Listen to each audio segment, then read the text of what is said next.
Caetano? 6 anos. 6 anos. Quantos trabalhadores estão filiados ao Ministério?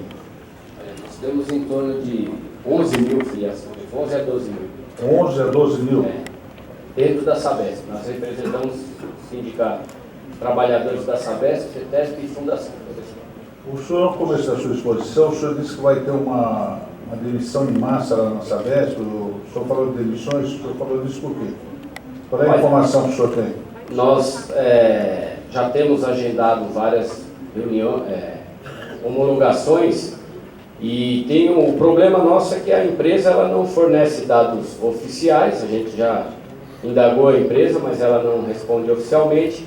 Mas tem um rumor muito forte de ter uma onda de demissões, principalmente em relação aos trabalhadores aposentados, uma vez que o levantamento já vem sendo feito nas áreas, principalmente no interior. O trabalhador está aposentado e recontratado? Não, ele está trabalhando na Sabesp e é aposentado. E a Sabesp quer demitir esse trabalhador sem reposição nenhuma. Demite, enxuga o quadro, né, dentro de um programa de corte, que está havendo muitos cortes internos dentro da empresa, né?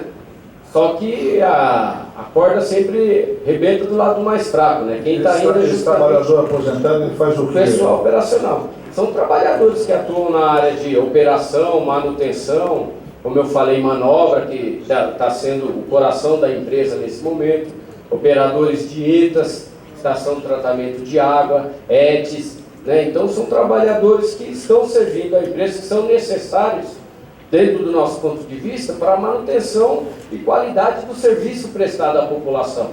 O que nós defendemos é o quê? Tem que ter uma reposição, mas a Sabesp não pode perder esse know-how, esse conhecimento. Quantos são, senhor René? O quê? Quantos trabalhadores são? O total?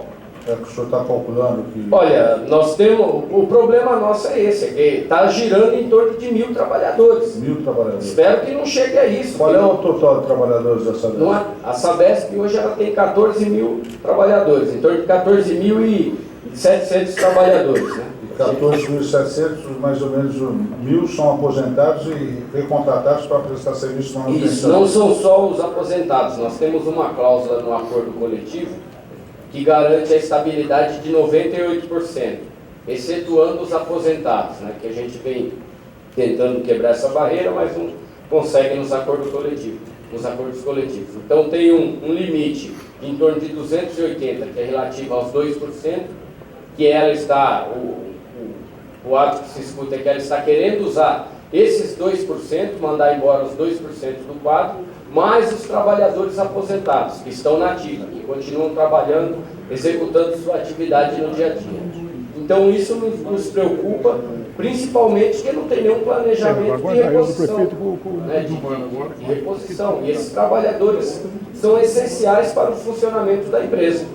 O senhor falou que está 19 anos na Sabesp, a sua experiência é em esgoto ou abastecimento? Esgoto. Eu venho de uma estação de tratamento de esgoto, que fica aqui na divisa de São Caetano com o Ipiranga ali, né, que é a ET ABC. Eu sou oriundo daquela área.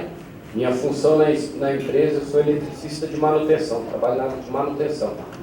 Mas a gente tem um conhecimento muito grande por ter rodado já a maioria desses 364 municípios, a gente já conhece o interior do estado, tudo, né? Recentemente travamos uma batalha muito grande, que foi a questão do salário regional, que nós conseguimos resolver. Então, nos preocupa esse esvaziamento do quadro funcional e a precarização no atendimento à população. Me fala uma coisa, hoje o governador, tem uma entrevista com o governador, primeiro o diretor lá da Sabesp, Paulo Massato, falou de um rodízio de 5x2.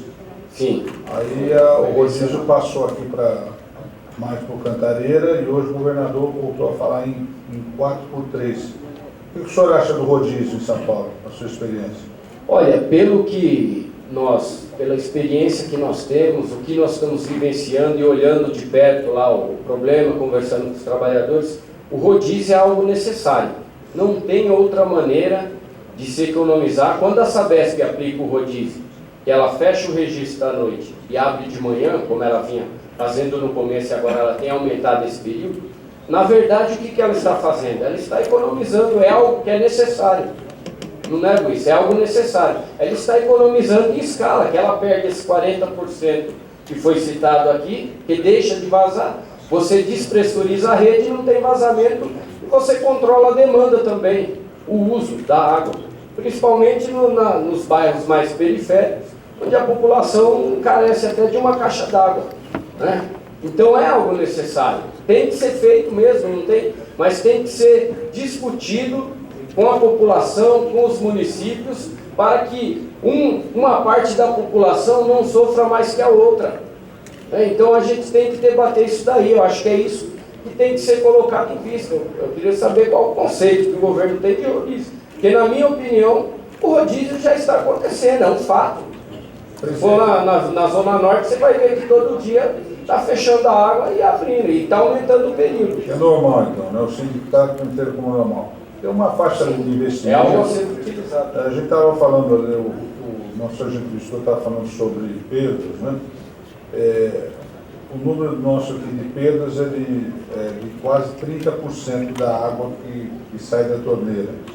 Eu queria, aquela faixa, está faltando investimento aonde dessa vez? Qual é o levantamento que o senhor tem do sindicato? Olha, nós achamos que a Sabesp tem aumentado os investimentos, tem ocorrido investimentos nos últimos anos, porém os investimentos vão no sentido do quê? De aumentar a arrecadação da empresa e aumentar o seu lucro, né? E auferir mais lucros cada vez vultuosos, principalmente visando o mercado de ações e bolsa de valores. Por quê?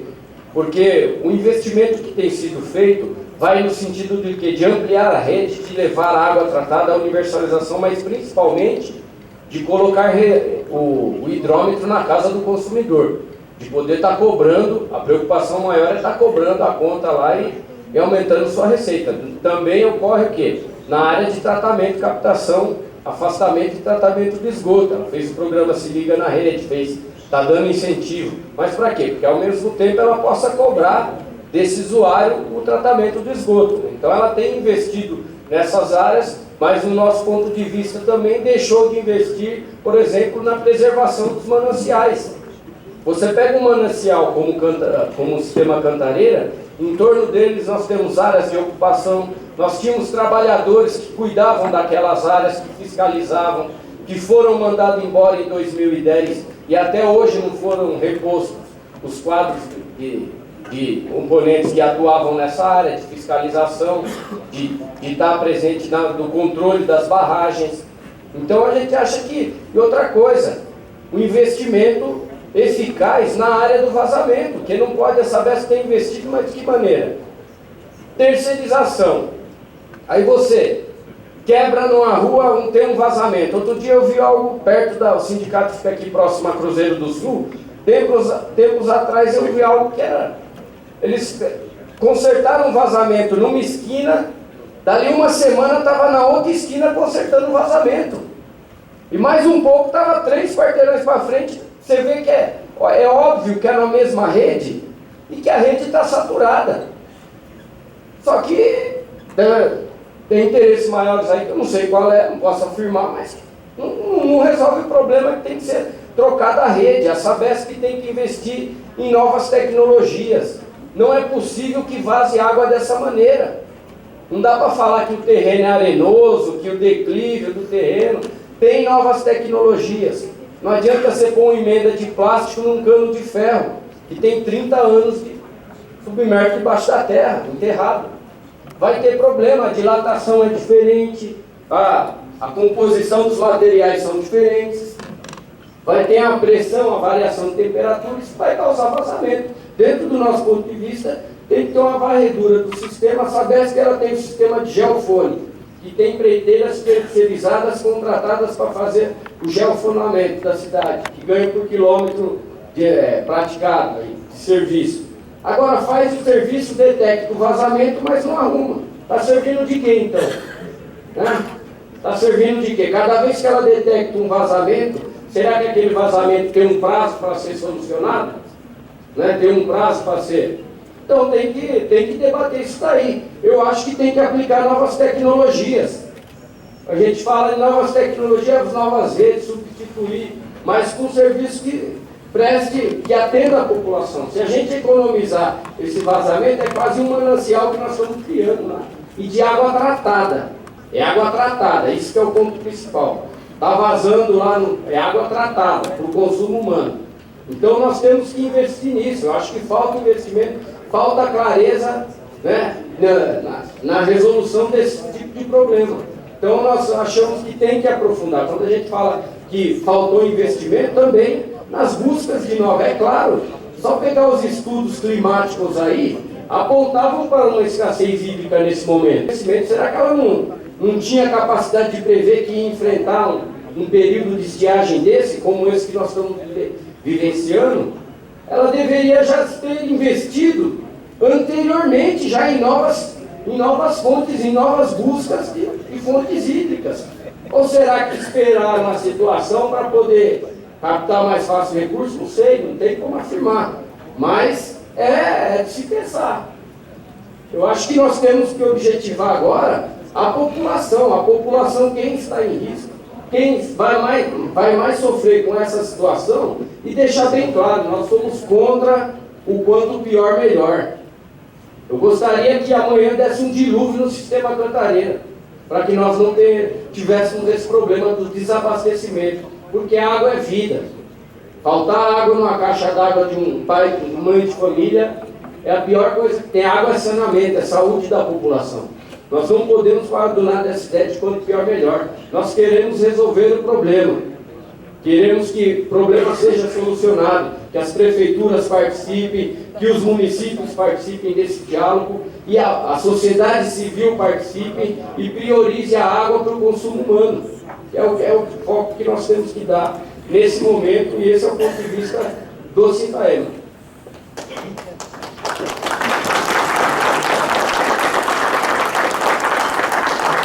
Obrigado, presidente. Presidente, não tem mais perguntas.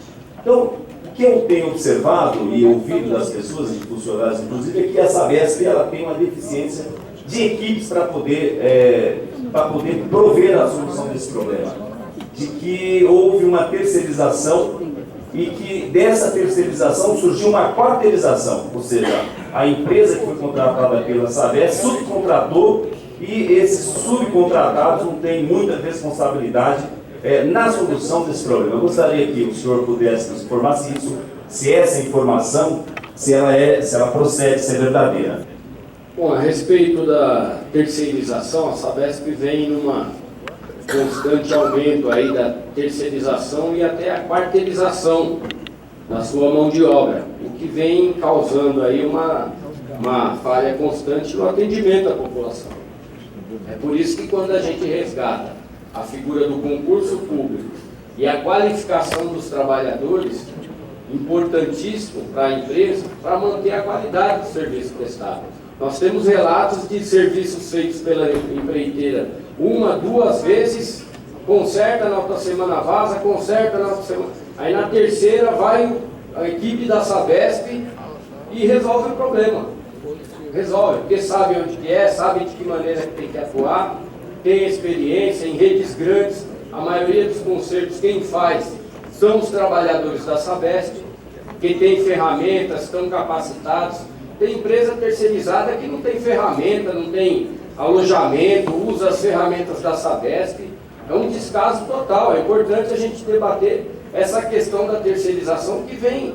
E só para dar um relato rápido, conversando lá na Sabesp com os trabalhadores, a questão do atendimento, aí tem o Disque Sabesp aí que você disse que é para reclamação. Se vocês forem ver agora, diminuiu até um pouco das chamadas. Por quê? Porque está sendo tão constante na televisão a falta d'água, que quando falta o morador já nem reclama mais.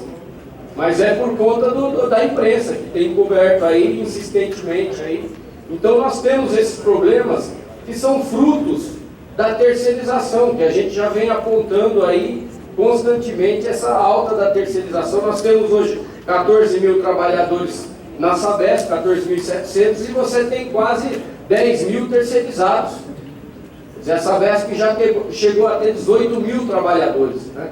Então você tem um drástico aí, diminuição do seu quadro funcional. Né? Então é importante a gente combater a terceirização e saber que isso acaba prejudicando quem? A população, o atendimento direto à população, né? Em relação à falta de investimento da Sabesp no tocante aí à manutenção das redes, vazamentos que tem, né, a demora no atendimento, é aquilo que foi colocado.